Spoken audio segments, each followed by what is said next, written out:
Bom dia, boa tarde, boa noite. Vamos dando prosseguimento aqui ao curso. A gente vai iniciar agora a aula 4, falar um pouquinho sobre classificação de materiais.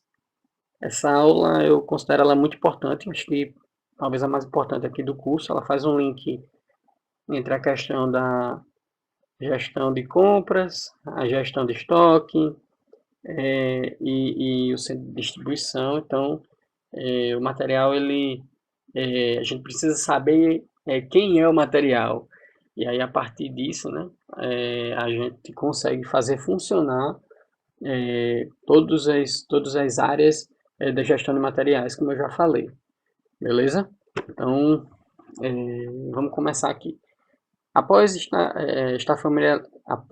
a familiarização inicial com a definição e com os objetivos da administração de materiais, estamos prontos para dar um passo adiante na disciplina. Em se tratando de recursos materiais, eles podem ser classificados de diversas maneiras, seja com relação à sua aplicação dentro da organização, a sua importância em termos financeiros e ao seu tempo de duração ou outro critério desejado é o que veremos a seguir. Então, a gente vai observar aqui que no âmbito mais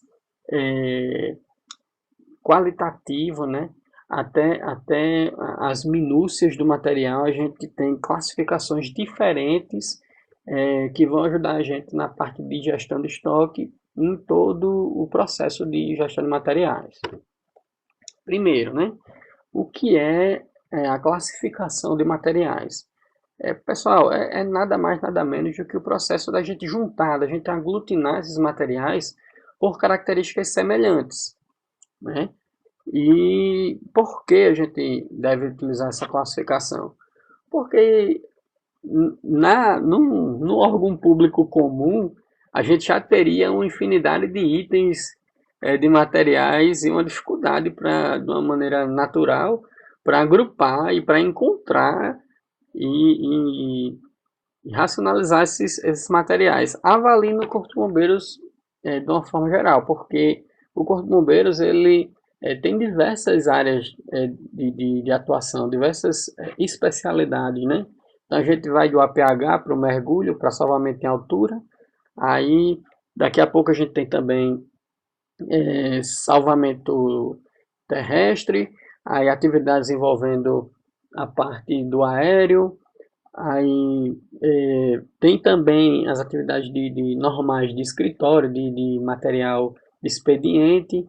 Então são áreas muito diferentes, com materiais muito diferentes e dos tempos para cá a gente tem sempre o destrinchamento dessas áreas operacionais. Então hoje a gente tem, por exemplo, a especificidade do BREC, né? A gente tem a especificidade do resgate em áreas inundadas. E cada área dessa que subdividiu, digamos assim, da área de salvamento, de uma forma generalista, cada área dessa mais específica, ela tem uma série de materiais também específicos, uma especialidade, cursos específicos. Então, assim, isso destrincha, né, desdobra na questão dos materiais e a gente precisa lidar com isso aí. E se a gente não atribuir uma classificação, a gente não consegue encontrar esses materiais e nem definir prioridade de compra. Beleza? Então, por isso que é importante a gente classificar, por isso que eu repito que essa aula talvez seja a mais importante, né? Eu digo que assim, a classificação de materiais é a gente cadastrar o material dentro da corporação. Né? A gente fazer com que o material ele preencha uma ficha de entrada, né? E aí a partir daí, a gente vai saber quem é ele e se ele está produzindo ou não, e se ele deve ser novamente comprado ou não. Então, é muito importante. Então, vamos voltando aqui, né? Como lidar com uma infinidade de itens de material? Só classificando, pessoal. A administração de estoques também é importante, né? Racionaliza o controle de materiais em estoque, o transformando em informação gerencial. Então, quando a gente classifica, a gente consegue agrupá-los em determinados nichos que a gente tem informações ali, tanto do ponto de vista de cadastro, quanto do ponto de vista de utilização, e aí a gente consegue subsidiar, por exemplo, as futuras compras. Vamos seguindo.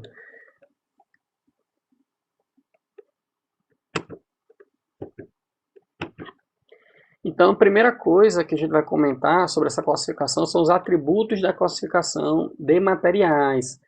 Atributos, pessoal, é o que precisa ter de qualidade qual a qualificação que a gente deve ter dessa classificação, é o primeiro passo, digamos assim, para poder a gente ter um bom sistema de classificação.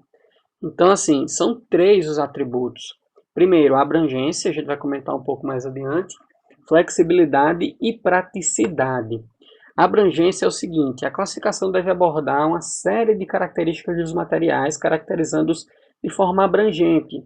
Então, aspectos físicos, financeiros, contábeis, são todos fundamentais em um sistema de classificação abrangente. Então, assim, aquelas características básicas que os materiais têm, né, que podem ser diversas, que a gente vai escolher em razão da distribuição, em razão de uma diversidade de outros critérios que a gente vai ver mais adiante. Mas a primeira atributo que a gente fala assim, olha, o material ele tem que ser abrangente, o material ele tem que ser agrupado por aspectos, por características específicas. E aí a gente consegue, de alguma forma, ter um norte para poder classificá-lo. Esse é o primeiro atributo. Segundo, flexibilidade, é muito importante esse. Tem materiais que eles são inseridos em classificações diversas. Então, um material, por exemplo, começando aqui a exemplificar já, né, para a gente começar a clarear.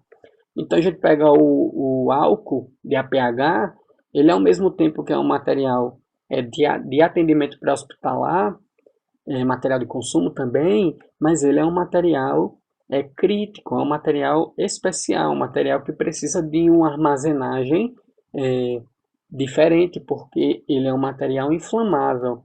Então, assim, a flexibilidade é aquele atributo que permite que o material ele seja classificado, que haja uma comunicação entre as classificações, porque senão a gente meio que deixaria o sistema de classificação engessado.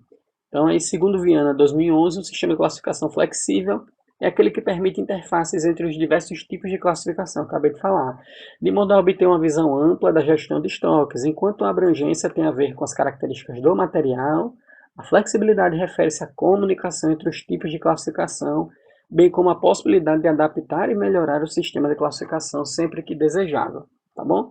Então, é um dos atributos aí da classificação de materiais, a flexibilidade. E por fim, a praticidade. A classificação deve ser simples e direta, sem demandar do gestor procedimentos complexos.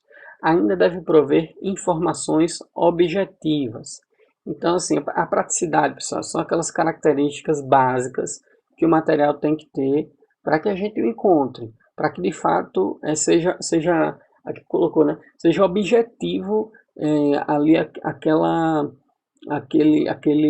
descrição daquele material, é um cara crachá para que a gente não perca tempo procurando aquele material, seja uma coisa prática. Beleza? A gente vai tentar aqui, através dessa tabela, elucidar um pouco mais. Então, a abrangência, o que é que a gente tem aí de características, né, de atributos, na verdade? Material de consumo permanente, então são atributos relacionados à parte de abrangência. Qual é o material que é composto, né? Então se for um freio 8, por exemplo, ele é de aço inox ou ele é de duralumínio, né? O acabamento jateado ou não, dimensão, então se eu tenho, por exemplo, parafuso, eu posso ter parafuso de dimensões diferentes, né? E aí essa abrangência são características gerais, digamos assim, do material. Flexibilidade, já falei, né? O material de estoque ou não, então eles podem estar em determinadas classificações e ao mesmo tempo em outra, E esse é o atributo da flexibilidade. Falei ali, ó, material crítico, já tinha comentado aqui com vocês. O álcool, por exemplo, ele pode estar dentro do material de APH, um material de consumo, mas ao mesmo tempo ele vai estar em um local específico que vai conferir segurança ali a armazenagem dele, tá bom? Material ABC, a gente vai ver isso mais adiante, tem a ver com a demanda. Então, materiais, por exemplo, que estão classificados no A, na classe A, são materiais que têm uma demanda maior da instituição. A corporação, as guarnições de serviço precisam mais daquele material. Não devido à importância dele operacional, mas devido, de alguma forma, a saída dele ser maior, né? Então, esse material ele precisa estar mais próximo da saída, por exemplo, da distribuição. Por quê? Porque ele é um material que é mais demandado, tá bom? Praticidade foi o que eu já falei. Aí é o cara crachá, pessoal. Praticidade do material. Imagina que a gente está lá no almoxarifado e a gente precisa de um determinado parafuso que ele seja fenda, de rosca contínua, de um tamanho específico, num tipo de material também específico, seja de. Então, assim, quando a gente tem um sistema objetivo e toda a parte das etapas que a gente vai ver da classificação elas são atendidas, a gente consegue achar esse material de forma rápida, né? De forma com atendido o atributo da praticidade. Então, assim, esse material ele precisa ter um código, ter as medidas, ele precisa ser descrito de maneira atendendo as etapas que a gente vai ver mais adiante, e aí a gente consegue encontrar ele sem perder tempo, né? Então, esses são os atributos da classificação dos materiais, né? São 3 somente, e eles qualificam aí para que as próximas classificações elas sejam destrinchadas a partir destes atributos. Vamos seguindo? Então, a próxima classificação são as etapas.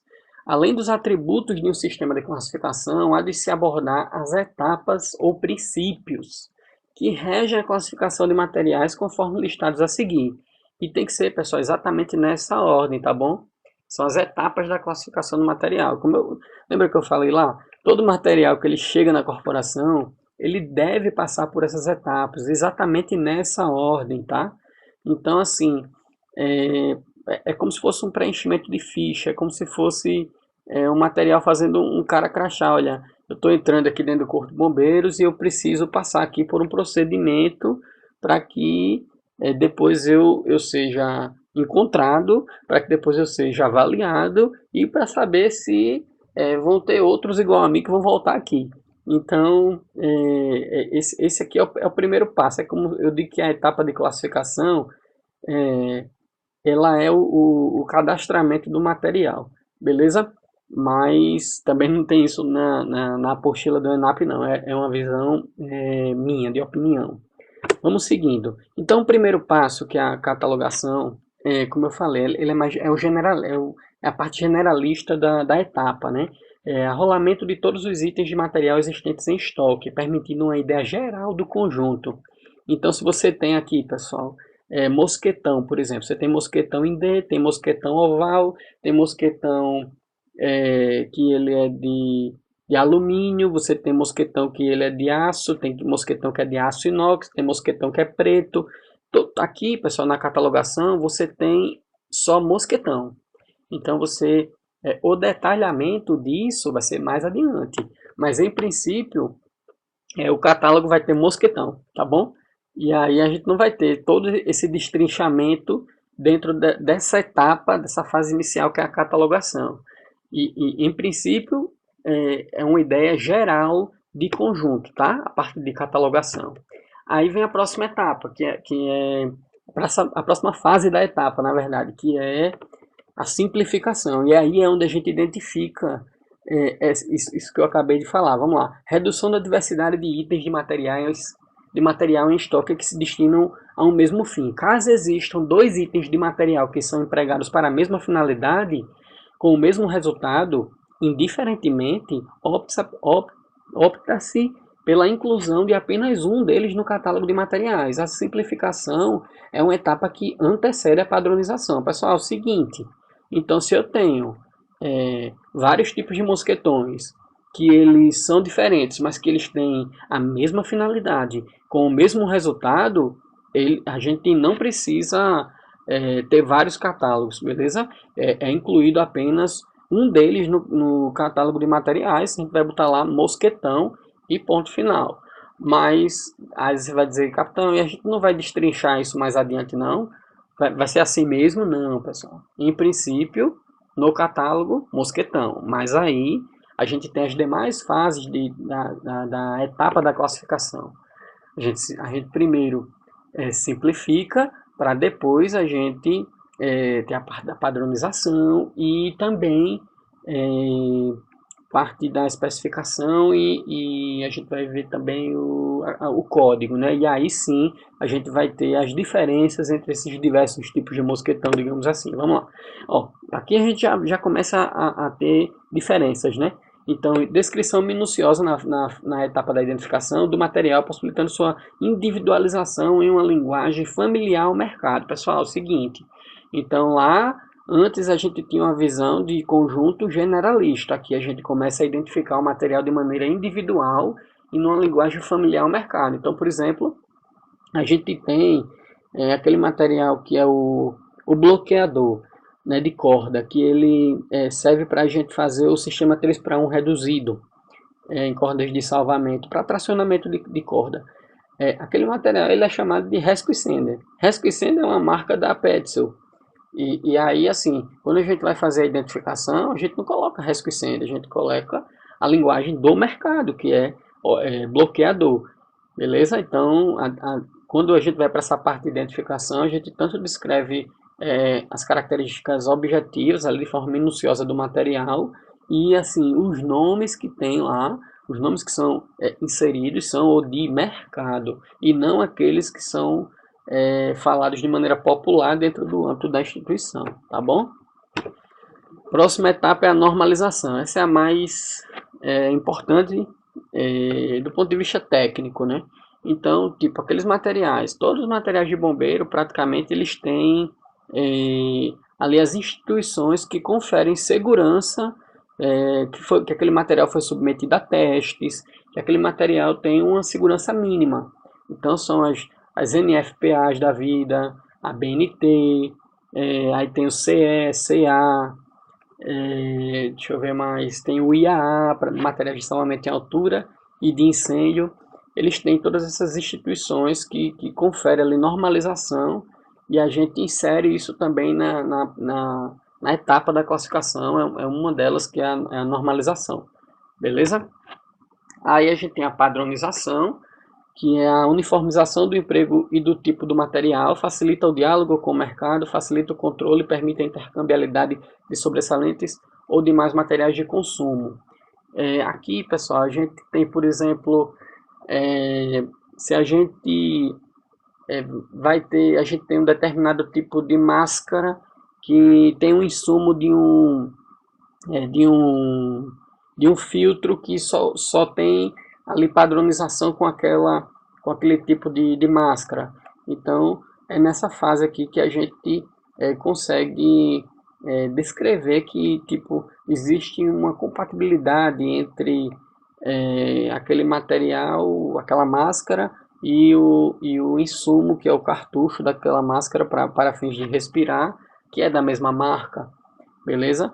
Então é uma fase que a gente consegue fazer essas associações aí e facilita para a gente, porque a gente não vai adquirir, por exemplo, cartuchos incompatíveis com o que a gente tem.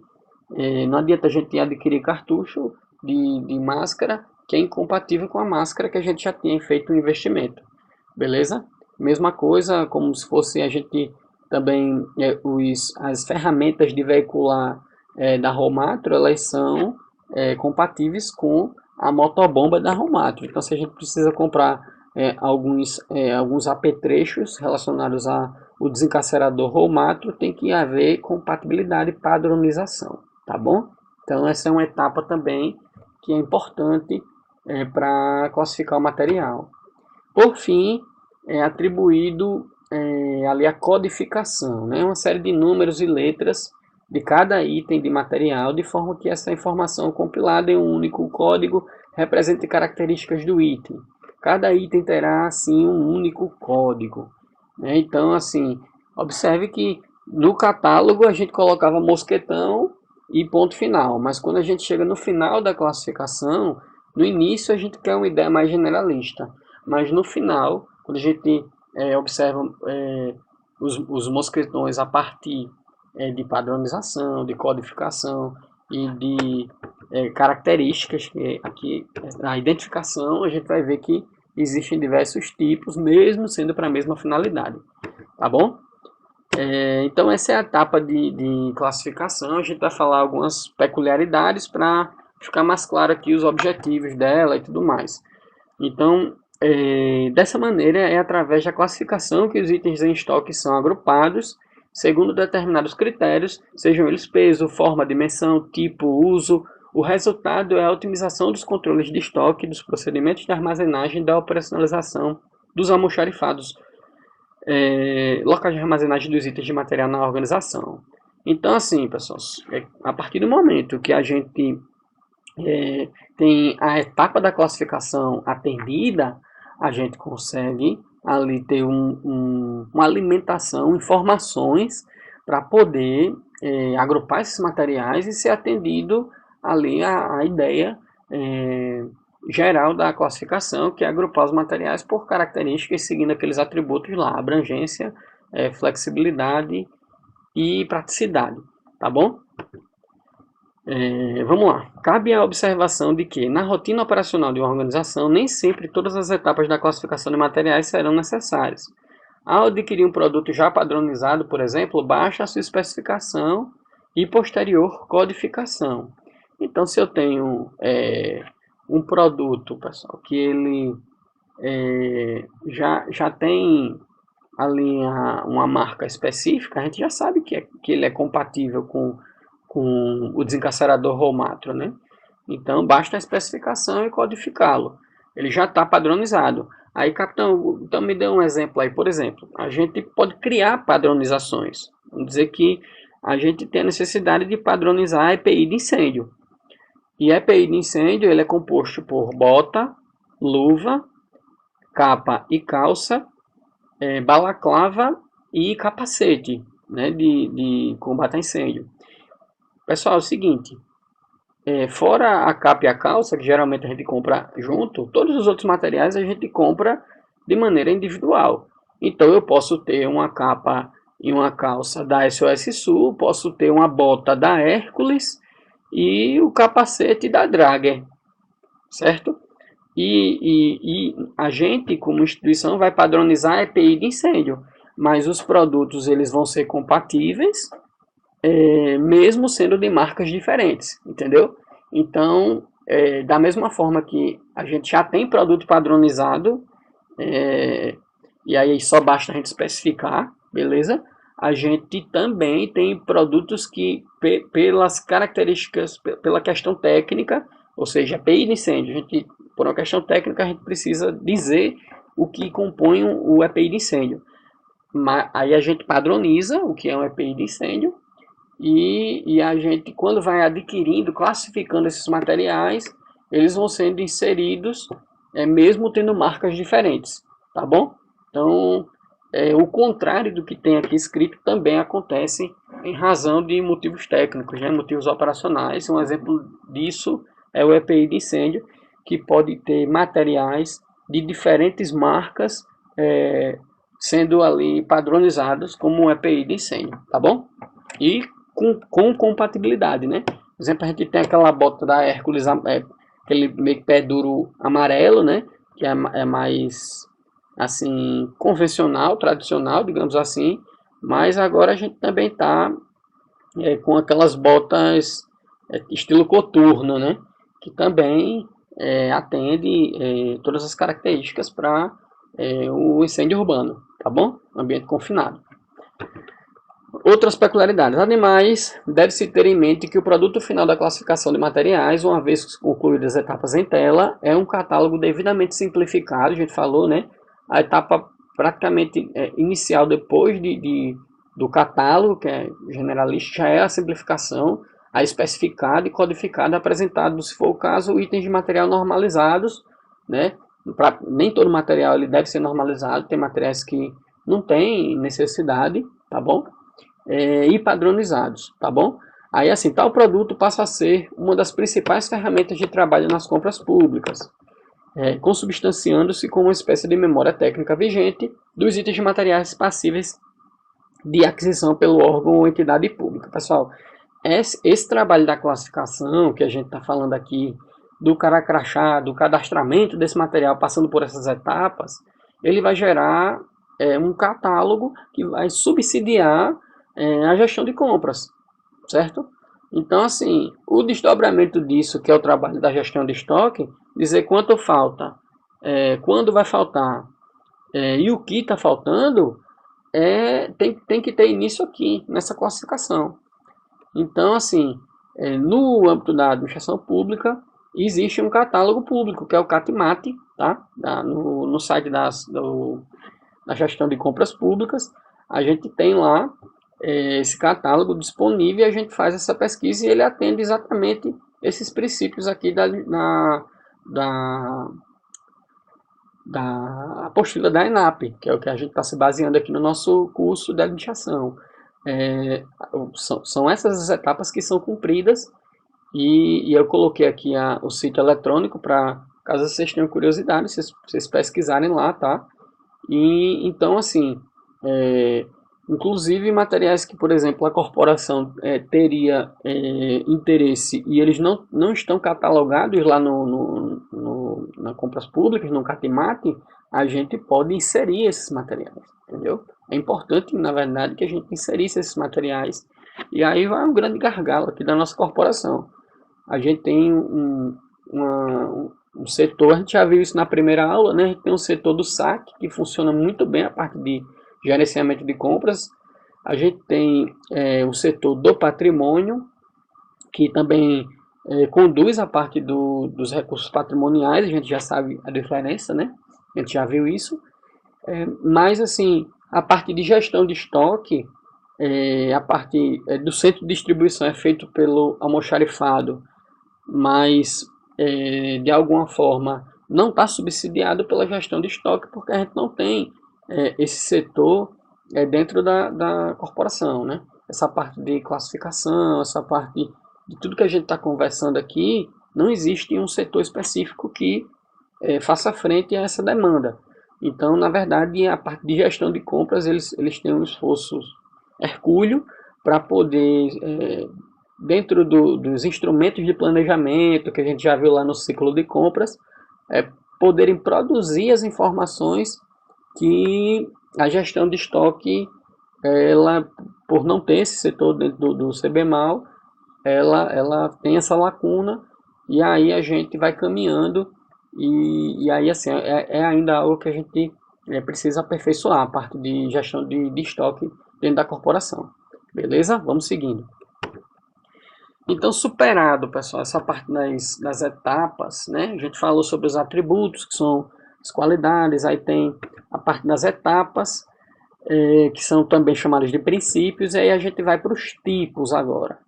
Então, seguiu ali o passo a passo das etapas, beleza, o material entrou na corporação, a gente já tem ele ali uma série de características, mas aí você vai me perguntar, capitão, como é que a gente vai dividir isso no almoxarifado? Como é que a gente vai dizer, como é que a gente vai agrupar? A gente precisa ainda de mais critérios. Isso, pessoal, é exatamente isso. Então, os tipos ou critérios, que é a última fase da classificação de materiais, ela vai de fato te dar ali o ajuste fino para que você possa dizer aonde vai ficar cada material dentro da gestão de estoques, seja pelas características de saída desse material, pelas características de quão a importância dele operacional é evidente, seja pelas características dele de ser um material perecível. Então são diversas aí os tipos de critérios, a gente vai conversar sobre eles e te dar aqui uma explanação, né, sobre como a gente tem um norte, pelo menos, define de maneira assim contundente quais são ali os tipos, né, quais são ali os critérios utilizados para a gente poder agrupar esses materiais. Vamos lá, pessoal, deixar de conversa, né? Primeiro, né, a gente vai, deixa eu só falar aqui, a gente tem tipos de classificação de materiais, pessoal. Então, tipos por demanda, tipo por demanda, aí tem material de não estoque e material de estoque, a gente vai conversar sobre isso. E dentro desses tipos de classificação de materiais, né, que são os critérios, a gente tem material permanente ou de consumo, dificuldade de aquisição, material crítico, periculosidade, perecibilidade, possibilidade de fazer ou comprar. Então, primeiro a gente vai aqui por tipo de demanda, tá bom? É o critério assim que, pelo menos é o que salta mais aos olhos, é o que a gente mais utiliza. Então, por demanda, a gente primeiro tem material de estoque e material de não estoque. Material de estoque são aqueles que têm previsibilidade da demanda, né, pela organização. Material de não estoque, material não de estoque, na verdade, era um material que não deveria estar na corporação, era um material que não deveria estar no almoxarifado, mas muitas vezes ele está lá. Como assim, capitão? Vamos tentar aqui. No bombeiro lá da China, a gente observando o almoxarifado, não sei se vocês já viram isso. Tem alguns materiais que eles estão lá desde quando a gente se formou em 2006. Por exemplo, assim, um esguicho agulheta, que ele já oxidou, que eram materiais que a gente via da seguinte forma, né? Eram materiais que a gente deixava lá, que não tinha previsão de uso nenhum, porque já estava tudo suprido dentro das viaturas, mas que a gente dizia assim, não vamos deixar esse material aí, porque a gente pode precisar um dia. A gente pode precisar um dia, é imprevisível assim a utilização dele, mas assim, se a gente precisar, ele está aí. Então, pessoal, a administração pública, ela diz que esses materiais que a gente não tem previsão nenhuma de usar, que são imprevisíveis, né? Existe imprevisibilidade de demanda, eles são materiais de não de estoque, eles chamam. E esses materiais, eles devem ser adquiridos, eles não devem estar lá no estoque. Eles devem ser adquiridos caso tenha-se necessidade por uma estratégia da gestão de compras que se chama sistema de registro de preço, que é uma estratégia que demora assim 2 meses, 3 meses no máximo para você adquirir. Então, assim, eu acho que na prática, como eu já fui da gestão de compras há muito tempo, a gente tem que ter um equilíbrio, né? O fato é que a gente não pode investir, assim, acho que assim, o que a gente tem que extrair de maneira contundente em relação a isso é o seguinte, que a gente não pode investir em materiais que vão estar ali dentro do almoxarifado e principalmente se esses materiais tiverem um alto custo e assim, e se não tiver nenhum tipo de previsão de uso. Veja bem, viu? A nossa apostila ela orienta de uma outra forma, né? Orienta que tipo, olha, se esse material ele não tem previsibilidade, ele deve ser adquirido pelo registro de preços. Só que ainda assim, mesmo adquirido pelo registro de preços, existe uma série de nuances que a gente não vai estar discutindo aqui, que vão possibilitar que muitas vezes esse material não seja adquirido. Então, assim, é algo a se discutir em outro momento de forma mais ampla, mas para a gente hoje aqui é isso que eu quero que vocês fixem, que aqueles materiais que estão no estoque e que não tem previsibilidade nenhuma de ser adquirido, não tem, assim, tem muitos aí que está mais de 10 anos lá. Eu quero lembrar para vocês, eu quero dizer para vocês que esse material ele tem um custo para a organização. Como assim, capitão? Vamos dizer que em materiais dentro dos almoxarifados das unidades e do almoxarifado central a gente tenha ali R$1 milhão em materiais. Aquele R$1 milhão, do ponto de vista gerencial, ele está parado.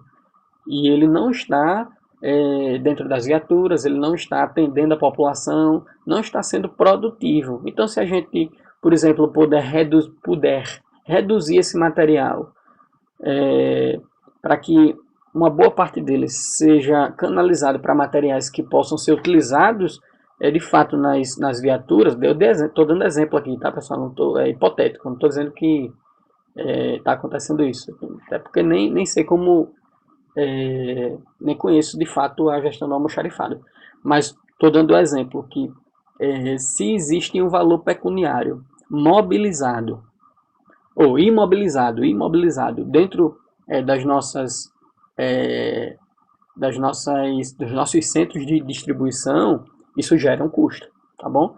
Isso gera um custo para a organização, e o objetivo nosso aqui da gestão de materiais é diminuir esses materiais de dentro dos almoxarifados, e que eles estejam de fato dentro do serviço mesmo, para que sejam utilizados. E aí a gente vai discutir muito mais coisas sobre isso adiante, mas em princípio é essa a ideia.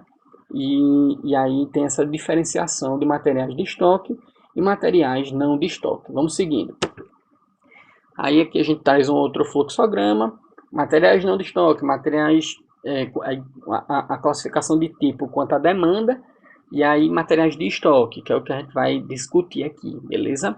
Aí quanto à aplicação, quanto ao consumo anual, que é a questão da curva ABC, e quanto à importância operacional, que é a classificação XYZ, e materiais críticos a gente vai também pincelar isso aí, beleza? Vamos lá. Então, primeiro, por importância operacional, a classificação XYZ. Pessoal, essa classificação, ela fala sobre a criticidade do material e a imprevisibilidade também dele. Ou seja, é a importância que aquele material tem para a corporação.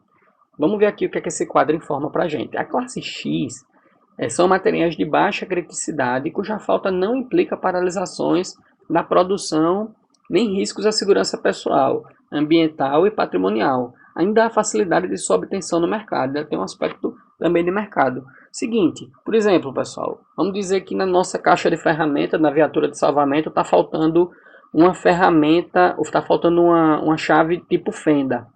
Essa chave tipo fenda, ela está classificada ali na classe X dessa importância operacional. É importante você ter uma diversidade ali de apetrechos, de ferramentas dentro da caixa de ferramentas, chave tipo fenda, chave tipo Phillips, sim. Mas se faltar, de fato, vai paralisar ali o serviço, de fato, vai ser contundente dentro das diversas áreas operacionais da corporação? Não. Então esse material, ele é classe X, tá bom? A criticidade dele é bem baixa. Material que é de classe Y, tá? São materiais que apresentam grau de criticidade intermediário, podendo ainda ser substituídos por outro com relativa facilidade. Por exemplo, pessoal, vamos dizer que a gente, hoje, para descensão no salvamento em altura, a gente usa um equipamento chamado IDL. Vamos dizer que esse material a gente não tem à disposição, mas a gente tem o freio 8. São materiais de criticidade intermediária, porque são utilizados para o salvamento em altura, mas eles podem ser substituídos, né? Se você não tiver o IDL, você pode fazer a mesma técnica de descensão utilizando o freio 8. Beleza? Então tem ali uma classificação Y. Estou aqui no campo das ideias, tá, pessoal?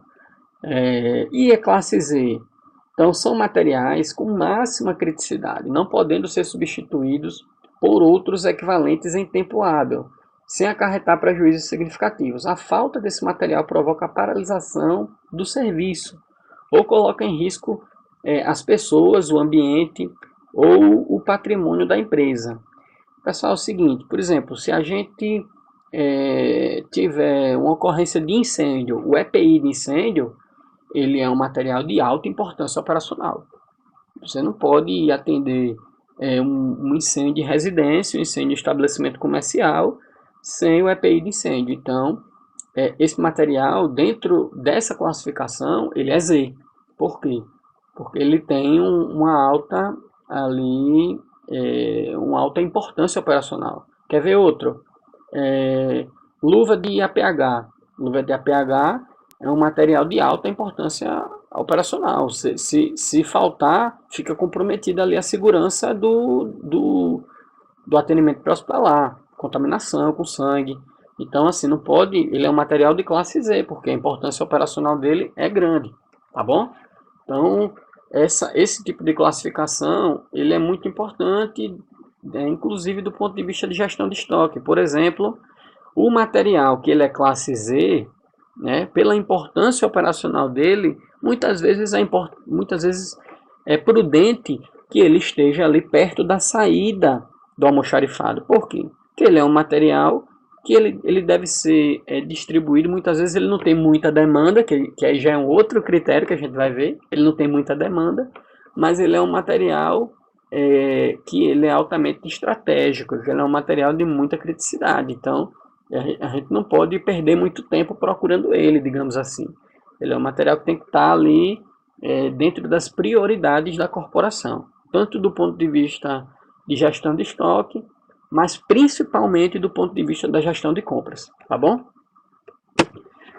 Então, aqui algumas informações. A classificação é por importância operacional, provê uma informação qualitativa acerca da relevância do item de material. Não é quantitativa, tá? Como eu falei.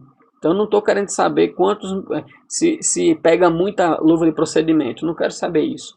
O que eu quero saber é se a falta desse material vai impedir o serviço de ser realizado. Então, é qualitativa. Para uma análise mais acurada, né? Esta informação deve ser associada a uma análise quantitativa. Então, assim, ó, aqui é bem massa essa informação. Então, você tem que olhar as duas linhas, saber se tem alta importância operacional e saber se a demanda dele também é razoável. E aí você vai ter a informação completa, tá bom?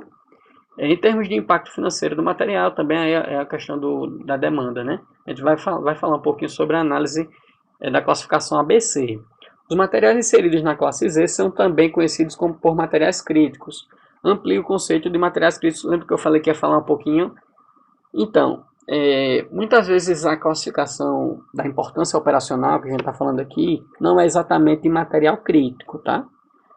Material crítico, por conceito, eles são materiais especiais, materiais que têm características que os diferencia dos demais, mas não em virtude da importância operacional somente.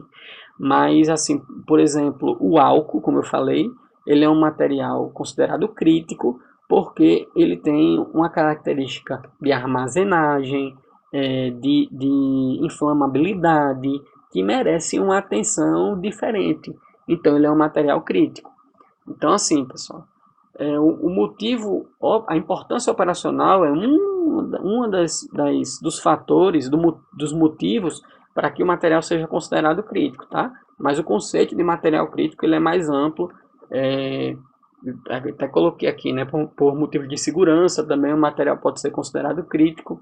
E aí, assim, a importância operacional é um dos motivos de você ter uma alta criticidade aí do material, tá bom? E para a importância operacional, os materiais que são inseridos na classe Z são aqueles que têm alta importância, têm alto valor operacional, tá bom? Valeu. Vamos seguindo. Então, o próximo critério aí, ainda de material de estoque, por valor de demanda, ou por valor de demanda é a classificação do estoque por valor de demanda, é a classificação ABC, também chamado de curva ABC, princípio de Pareto, curva 80-20. É uma ferramenta segundo a qual os itens de material em estoque são classificados de acordo com sua importância. Geralmente a gente faz uma análise financeira, tá, pessoal? A gente faz uma mescla entre quantidade e valor, né? A corporação quer saber, dentro dos materiais que ela adquiriu, aquilo que está sendo consumido, vezes o valor pecuniário, o que é que a gente tem gasto mais, o que é que tem sido responsável pelo maior gasto da corporação, né? Então, é esse o objetivo. Vamos tentar destrinchando aqui devagarzinho, tá? O principal objetivo da análise ABC é identificar os itens de maior valor de demanda e sobre eles exercer uma gestão mais refinada, especialmente por representarem altos valores de investimentos e muitas vezes com impactos estratégicos para a sobrevivência da organização. Então, Esses critérios pessoal, eles vão fornecer informações gerenciais, né? Que vai subsidiar a parte da organização do material não almoxarifado, mas também a parte de compras, parte estratégica da corporação, né? Como é que a gente vai expandir se a gente não tem uma viatura? Ou se a gente vai precisar comprar todos os materiais considerados dentro da classe da curva ABC, o material de classe A, que são os mais demandados. Então a gente precisa fazer esse tipo de classificação, ele fornece informações gerenciais para a gente calcular, por exemplo, para a gente estabelecer de maneira objetiva se a gente vai poder ou não se expandir, entendeu? O quanto de capital a gente tem, quanto de orçamento, né? Lembra que tá lá dos recursos financeiros? Se a gente tem uma lei orçamentária, a gente tem um recurso ali previsto para o próximo exercício de tanto, e a gente sabe que vai ter que adquirir pela questão dos nossos relatórios gerenciais, a gente vai ter que adquirir tantos materiais, que são os considerados os mínimos, até a DOB 3 ela norteia isso aí, então a gente vai ter condição ou não vai ter de se expandir. E aí é feito essa classificação ABC, ela vai muito além somente da gestão de materiais, né? Mas vamos voltar aqui que eu já viajei, né? Já fui mais adiante, vamos lá. Então, grupo A, né? Vamos aqui, curva ABC para esse gráfico. Aí 20% dos itens representam 80% do custo. Então, pessoal, esse 80, quando a gente fala 80-20, né? Se fosse 80-20, aí 80% do custo, a gente nem teria o grupo C, né? Porque a gente botou ali no grupo B 15% e no grupo C 5% do custo. Quando a gente fala 80-20 é isso. O que a corporação quer saber, e aí esse valor de 80%, 75%, 70%, esse valor a corporação ela atribui de forma taxativa, né? Então, assim, objetiva. A corporação ela quer saber o que? Ela quer saber 80% do custo dela está sendo investido em quê? Quais são os itens que representam esses 80%, né? Então, assim, não, capitão, a corporação ela não quer, ela quer uma fatia maior, ela quer olhar para 70%. Então, isso é atribuído de forma assim, taxativa mesmo, tá? E aí a gente vai entender melhor isso aí quando a gente chegar no exemplo que a gente vai dar mais adiante. Mas, em forma aqui introdutória, a gente precisa saber o quê? Que a classe A são os itens de maior valor de demanda num determinado período, né? A gente tem que estabelecer um espaço cronológico aí. A classe B são os itens de valor de demanda intermediário, e classe C é aqueles itens que têm menor valor de demanda. Geralmente, pessoal, essa curva ABC ela é feita em razão de valor pecuniário, tá? Então, assim, quando fala ali 80% do custo, é isso mesmo. Eu quero saber, tipo assim, o que é que está me gerando 80% do que eu gasto na corporação, tá? Então, é isso mesmo, é questão do que está sendo gasto de dinheiro, tá? Para a gente entender melhor, vamos aqui fazer essa atividade, vamos lendo junto e eu vou explicando, tá? A tabela abaixo se refere ao consumo médio trimestral e ao custo unitário de 10 itens de material distribuídos pelo almoxarifado de material de consumo do órgão X, que utiliza o sistema ABC para a gestão de seu estoque. O órgão em questão trabalha com os seguintes parâmetros. Vamos lá. Viu que ele atribui o que vai ser a classe A de maneira objetiva. Olha, eu estou dizendo, eu como corporação, que a minha classe A eu quero que seja 75% do que eu gasto. Então, assim, eu quero saber quais itens vão estar incluídos dentro desses 75%. Então, ao mesmo tempo, eu estou dizendo, ele diz que a classe B é 20% do valor da demanda, que é o valor que é consumido, o valor de gasto dele, e 5% a classe C. Então, vamos tentar entender aí, pessoal. Ó, eu tenho itens aqui de 1 até o item 10, tá? E tenho aqui os valores dos respectivos consumos e os valores unitários, aqui na terceira coluna, de cada item, tá bom? Então a primeira coisa que eu preciso saber para poder estabelecer aqui as classes é saber qual é o valor da demanda, ou seja, eu multiplicar o consumo vezes o valor unitário, e aí eu vou saber quanto de fato eu estou gastando com cada item desse. Vamos seguir. Ó, então aqui a gente fez essa multiplicação. Então observe que no item 1, por exemplo, apesar do consumo ser relativamente alto, é o segundo maior consumo aqui, né? Só perde para o item 4, que é 133. Mas no item 1, como o valor unitário é pequeno, então o valor do consumo ele ficou baixo, tá? Então, assim, a gente fez essa multiplicação do consumo vezes o valor unitário para cada item, a gente obteve essa tabela. O próximo passo, para que a gente possa fazer a classificação ABC, a curva ABC, é a gente ordenar esses itens pelo valor de consumo. Então, assim, ou a gente faz de forma crescente ou decrescente. Geralmente a gente faz de forma decrescente, tá? A gente vai pegar esses valores de consumo aqui, que está na terceira coluna, e vai colocar do maior para o menor, tá bom? Vamos lá. Ó, observe aí. Então a gente ordenou os valores e a gente pode observar, por exemplo, que o item 2 e o item 4, eles são os responsáveis pelo maior valor de consumo. Então, o que é que esse órgão aqui, X, né, essa corporação aqui, ela está gastando mais com esses itens 2 e 4. E observe outra coisa, ó, que, por exemplo, esse item 1, apesar dele ter um alto consumo, mas ele tem um valor unitário baixo. Então, assim, ele representa uma fatia do valor de consumo, em termos pecuniários, muito pequena. Beleza? Então, são coisas que a gente vai, a partir dessa esquematização aqui, a gente vai construir a nossa curva ABC.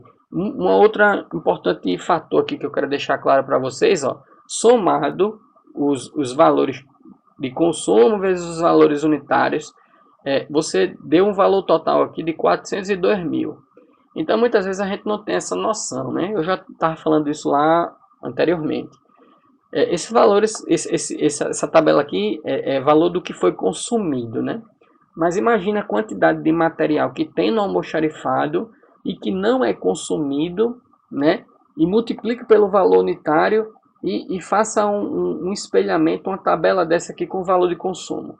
Todos esses 402 mil, por exemplo, se fossem de materiais que estivessem no almoxarifados e não tivessem sido consumidos, seriam de materiais imobilizados, materiais que estariam gerando custo, né? Porque seriam materiais que foram comprados pela corporação e não estariam sendo utilizados. Por isso que a gente sempre gosta de lembrar que o estoque ele gera custo, né? A gente, como gestão de compras, quer aumentar o estoque. E a gente, como gestão de estoque, a gente quer diminuí-lo. A gestão de estoque não quer ver material no estoque, ela quer ver material na rua. Ela quer ver material sendo empregado na atividade fim. Beleza? Tranquilo? Eu falei isso, mas eu fui até leviano. Na verdade, a gestão de compras ela não quer aumentar o estoque, ela quer aumentar também. É um objetivo que converge com a gestão de compra converge com a gestão de estoque, né? Eles querem material na rua e sendo utilizado para atendimento da população. Tá ok? Vamos embora. Certo, então finalizando aqui a questão da curva ABC. Ó, a gente ordenou, né, os valores de consumo. A gente ordenou aqui os valores de consumo e a gente observa que, por exemplo, a gente vai atribuir porcentagens agora, tá bom?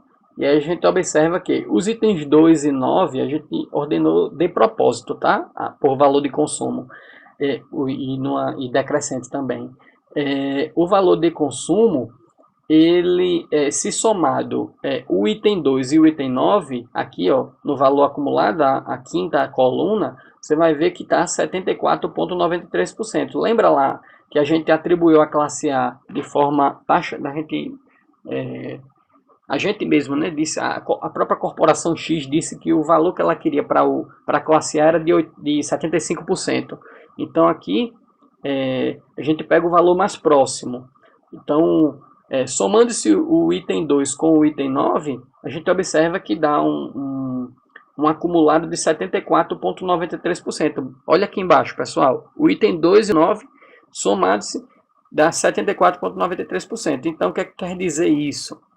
Que esses dois itens, em termos pecuniários, em termos de dinheiro que está sendo gasto por essa corporação, é aquilo que está sendo à frente, é aquilo que está gerando ali maior investimento daquela organização, tá bom?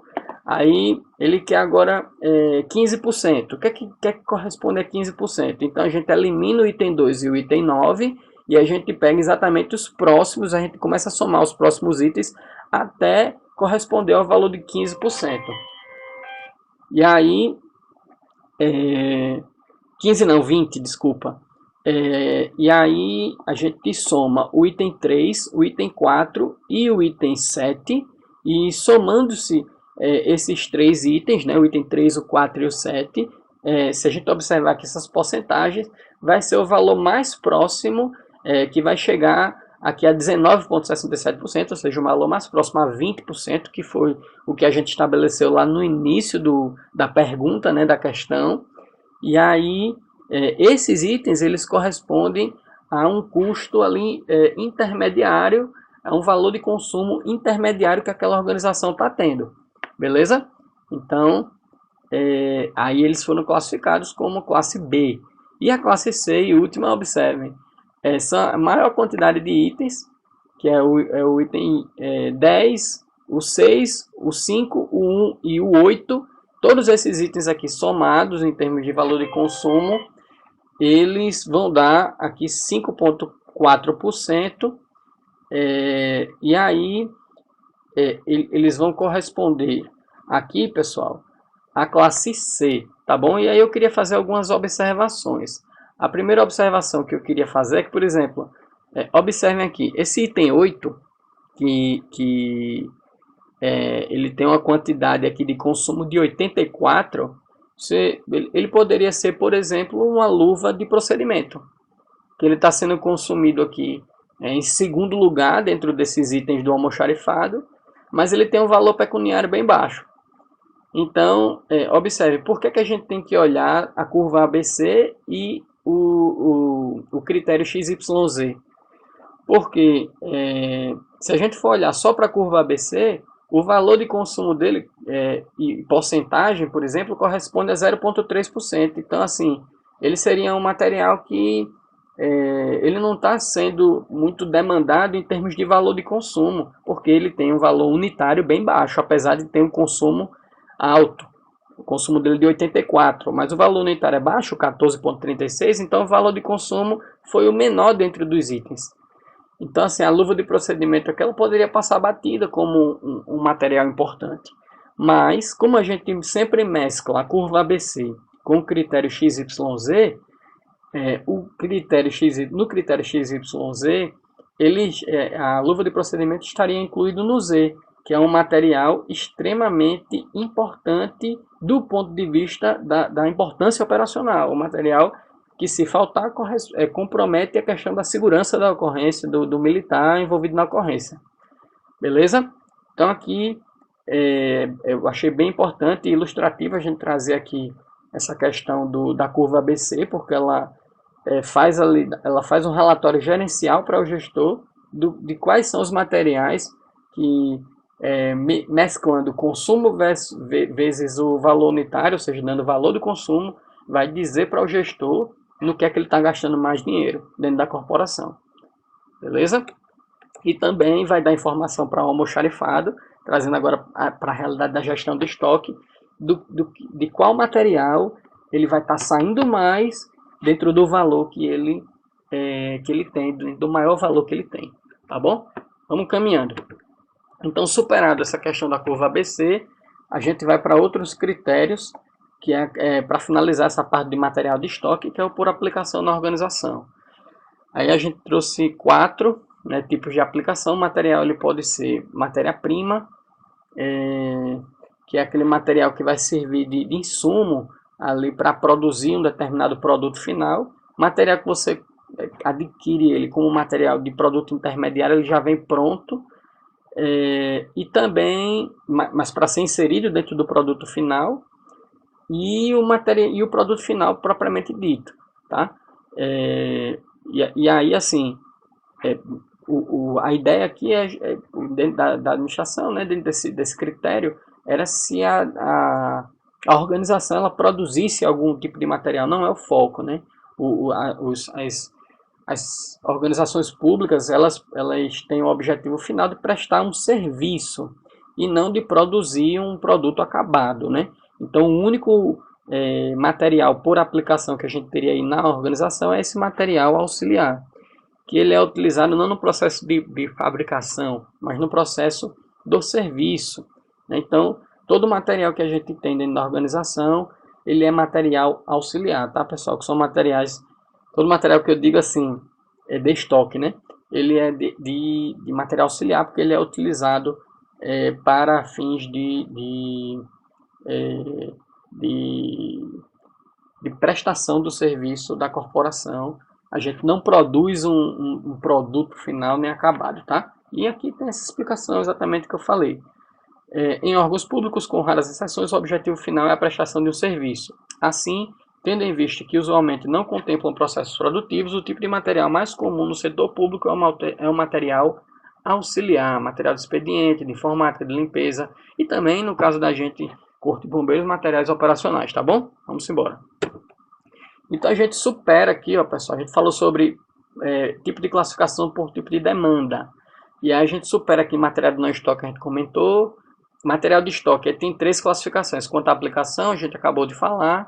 Quanto ao valor de demanda, a gente também conversou sobre a curva ABC. E quanto à importância operacional. Então a gente vai superar isso e vai agora para os demais tipos de classificação. Primeiro, né, por periculosidade. Então, materiais perigosos são aqueles que oferecem risco, em especial durante as atividades de manuseio e transporte. Nesta categoria estão inseridos os explosivos, líquidos e sólidos inflamáveis, materiais radioativos, corrosivos, oxidantes. Então, esses tipos de materiais, pessoal, tem esse tipo de critério, ele cai nesse tipo de critério, eles devem ser colocados em locais que tenham uma segurança compatível com essas características, com essa periculosidade, tá bom? Então, combustível, álcool, como eu falei, para fins de atividade de APH, ele vai ter ali um armazenamento diferente, na verdade. Vamos embora. Por perecibilidade. Trata-se de uma classificação que leva em conta a alteração das propriedades físico-químicas do material, gêneros alimentícios, vacinas, materiais para testes laboratoriais, entre outros. São considerados perecíveis, já que estão sujeitos à deterioração e à decomposição. Em visão abrangente, arrola diversas razões passíveis de ensejar a classificação de um material como perecível, tá? Então, assim, pessoal, o material que, de alguma forma, ele tem que ter ali algum tipo de armazenamento, em virtude de ele ser perecível, eles são classificados assim. Por exemplo, o cal virgem, ele é por ação higroscópica, não pode molhar, senão vai ter uma reação exotérmica ali e o material ele vai danificar, né? Por limitação do tempo, então você não pode, o alimento ele tem um determinado prazo de validade, remédio também, né? Tem materiais que são instáveis, alguns compostos químicos, tem alguns outros também que óleos, né? Material de contaminação por água, né? Se você colocar a água no óleo ali de transformador, você vai danificar aquele óleo. Também tem graxa, que você não pode misturar partículas sólidas com aquela graxa, senão ela, quando você for usar ela para poder lubrificar ali as engrenagens, coisa e tal, aquela graxa ela vai estar ali contaminada e vai acabar danificando ali, não vai dar certo ali aquela lubrificação, tá bom? Então, são materiais que eles têm que tem que ser tem que ter um tipo de armazenamento compatível com o tipo de perecibilidade que ele tem. tá bom? Então, a gente não pode colocar por exemplo, uma vacina sem ser no ambiente refrigerado, tá bom? E assim segue, né? Vamos aqui finalizar essa parte da perecibilidade. Para o material perecível, em razão do tempo, há de se realizar especial atenção quanto aos prazos de vencimento. Veja bem, pessoal, existe aqui algumas estratégias técnicas para poder armazenar esses materiais que tem questão de prazo de validade. É o método PEPS, por exemplo. O primeiro a entrar, o primeiro a sair. É um termo originário do inglês, né, que é o FIFO, First In, First Out. Então, assim, isso é utilizado muito em supermercado, né, em virtude de prazo de validade. Se o biscoito que ele tem, que ele chega primeiro, ele vai ter que ser o primeiro a sair, porque os que vão chegando depois, eles vão ficando mais para trás e o cliente, né, o consumidor, ele vai pegando aqueles que têm ali o prazo de validade mais curto, tá bom? É uma estratégia. A forma de fazer isso de uma maneira de uma maneira mais profissional, de uma maneira ideal, não é o primeiro a entrar, o primeiro a sair. Mas como eu tinha dado spoiler aqui, né? É o primeiro a expirar a prazo de validade e deve ser o primeiro a ser distribuído, para que a gente tenha materiais ali com prazo de validade mais extenso, sempre ficando ali para ser pego, para ser consumido depois, tá bom? Então é esse tipo de classificação aí que a gente tem de tipo por perecibilidade, tá bom? Vamos seguindo. Possibilidade de fazer ou comprar. As categorias de classificação podem ser listadas da seguinte forma dentro desse parâmetro aí de fazer ou comprar, tá? Não se aplica muito aqui ao Corpo de Bombeiros porque a gente presta serviço, a gente não faz ou compra material, né? Mas eu vou dar um exemplo aqui para a gente poder também tentar entender esse tipo de critério.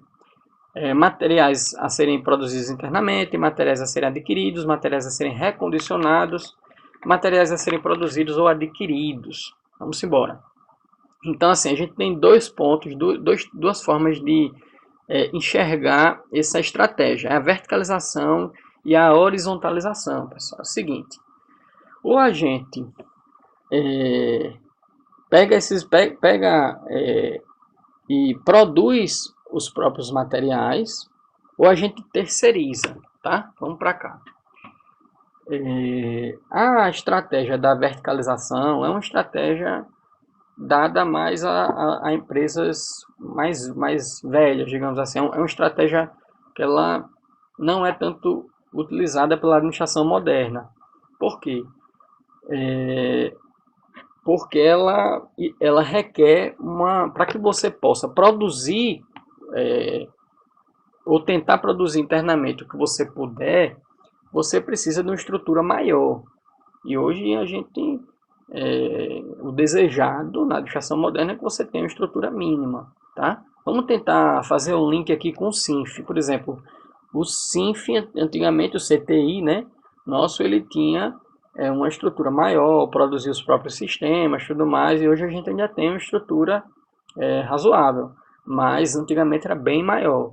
Então a gente tinha um sistema mais voltado a essa parte de verticalização, de produzir os próprios sistemas, e aí a gente tem vantagens, independência de terceiros, maiores lucros, no caso não é o caso, mas porque a gente não tem não é uma organização privada, né? E manutenção de segredos sobre tecnologias próprias. Então a gente tinha ali expertise dentro da produção dos nossos próprios sistemas. E aí desvantagens, perda de flexibilidade. Então a gente, por exemplo, se tem algum sistema do ITEC para integrar com o da gente, a gente perde essa flexibilidade, por exemplo, no caso do CTI.